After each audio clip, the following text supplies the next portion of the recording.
कहानी। छाया, tiffin ready हुआ कि नहीं? कितना टाइम, मुझे देर हो रही है। मेरी घड़ी, रुमाल, वॉलेट कहाँ है? आनंद ज़ोर ज़ोर से चिल्ला रहा था। हेमा जी बड़ी बड़ी आंखें दे करके अपने बेटे यानी अनिल का तरफ देख रही थी।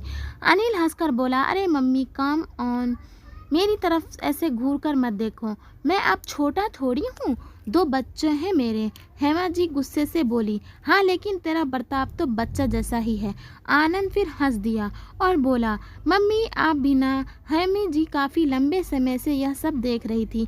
उनको लगने लगा था कि शायद उनसे अनिल का पालन पोषण करने में कोई कमी रह गई।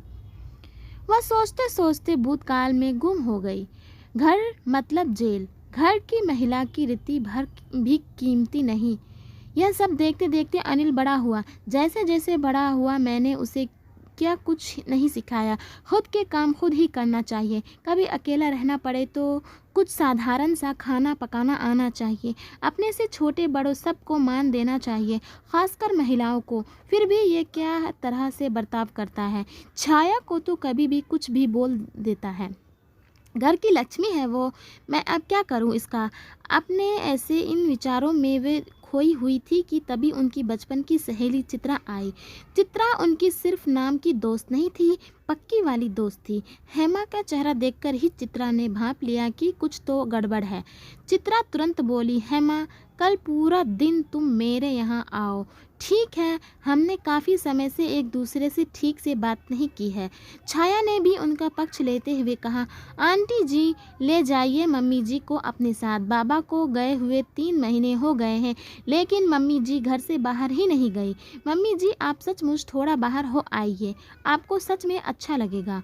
आंटी जी आज आप यहाँ रुकेंगी क्या? हम बनाते हैं ना एक बढ़िया सा प्लान। चित्रा तुरंत तैयार हो गई। शाम को बढ़िया सा पाव भाजी बनाने के बाद सारा काम खत्म करके छाया भी सबके साथ पत्ते खेलने के लिए बैठी।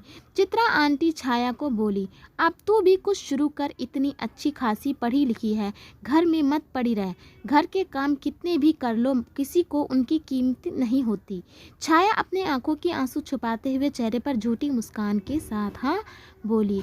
हेमा जी ने इस बात को आगे बढ़ाते हुए कहा, चित्र तूने मेरे। तब तक आनंद ऑफिस से लौट आया। छाया तुरंत उठकर उसे पानी देने के लिए गई। सबके पाँव गर्म करके देते देते उसे थोड़ी देर लग गई।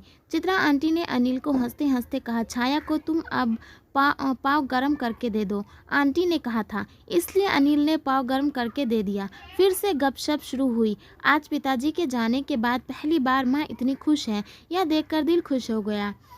चित्रा आंटी को जल्दी जाना था, इसलिए जल्दी जल्दी जैसे तैसे काम खत्म करके छाया बाहर आई। देर हो रही थी, लेकिन माँ को इतना ज़्यादा खुश देखकर आज मैं सबके लिए कॉफ़ी बनाऊंगा बोलकर अनिल अंदर गया। छाया उसे ही देख रही थी। थोड़ी जल्दबाजी में काम करने की वजह से किचन में थोड़ी सी गंदगी रह गई थी। अनिल छाया पर जोर से चिल्लाया, क्या है ये, एक काम ठीक से नहीं करती, पूरा दिन तो घर में ही रहती है, फिर भी यह हाल है। उसने सबके सामने ऐसा बोला था, इसलिए छाया रोते रोते अंदर गई।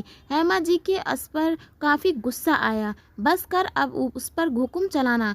क्या मैंने तुझे यह सब सिखाया है? क्या फ़र्क है तुझे मैं और तेरे बाप में? उसको बोलने से पहले वह जो काम हर रोज़ करती है ना, वो मुझे तू करके दिखा। उतने ही उत्साह से जितना वो करती है, उतना ही अच्छे से जितना वो करती है, और बिना यह कहे कि मैं थक गया हूँ या मुझे काटना आ रहा है। जो मैंने सहा है वो मेरी बहू को ना सहना पड़े, इसलिए मैंने तुझे काफ़ी कुछ सिखाया, लेकिन तू अपने ख़ानदान की परंपरा ही आगे बढ़ा रहा है। ममता के इस सफ़र में मैं कहीं पर कम पड़ गई? चित्रा आप कुछ बातें सिखाओ, उससे कोई फ़र्क नहीं पड़ता। बुजुर्ग के व्यवहार से जो बच्चे सीखते हैं उसी का अनुसार करते हैं। इस बात का जीता जागता उदाहरण है मेरा बेटा अनिल। इसका अनुकरण इसके बच्चे करेंगे, यही डर है मुझे अब। लेकिन अपनी ममता की राह को अब बदलने वाली हूँ। सास के रूप में मेरी बहू से मुझे जो प्यार मिला है, मैं उसको संभाल कर रखने वाली हूँ।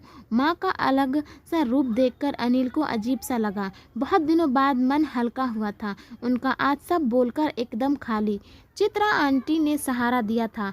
उनका हाथ पकड़कर हेमा जी बोली, मन पर काबू थोड़ा हल्का हुआ, थोड़ा अच्छा महसूस हो रहा है। अब बहुत देर हो गई है माँ, सो जाओ आप, अनिल बोला। सच में देर हो गई है, चित्रा आंटी ने हंसकर कहा। यह सब मुझे बहुत पहले ही कर देना चाहिए था। छाया, बेटा ज़रा बाहर आना। हेमा जी की आवाज़ सुन छाया बाहर आई।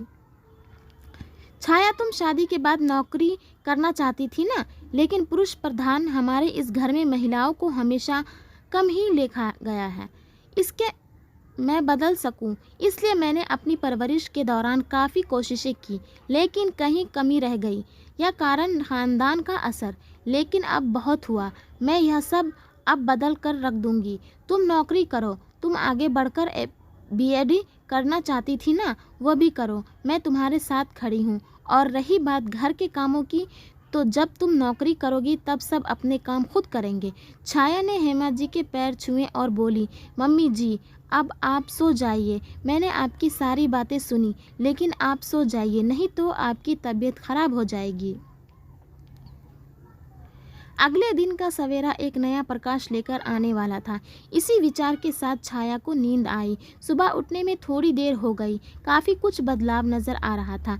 रविवार था, फिर भी सुबह उठकर अनिल घर के काम कर रहा था। माँ से उसने वादा किया कि वह अब फिर कभी इस तरह से नहीं बर्ताव करेगा। उसने अपनी गलती मान ली थी।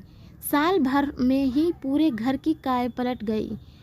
सभी लोग संविधान पालन कर रहे थे। छाया ने अपनी अधूरी पढ़ाई पूरी करके घर के पास ही अपना ऑफिस खोल लिया था। हर व्यक्ति अपनी जवाबदारी निभा रहा था, इसलिए घर के हर छोटे मोटे कामों का महत्व सबको समझ में आया। अपना इस तरह का बदलाव हुआ घर देखकर हेमा जी के अलग दिल सुकून मिला, और इस बात की संतुष्टि भी कि ममता की राह में वह कहीं पर कम नहीं पड़ी।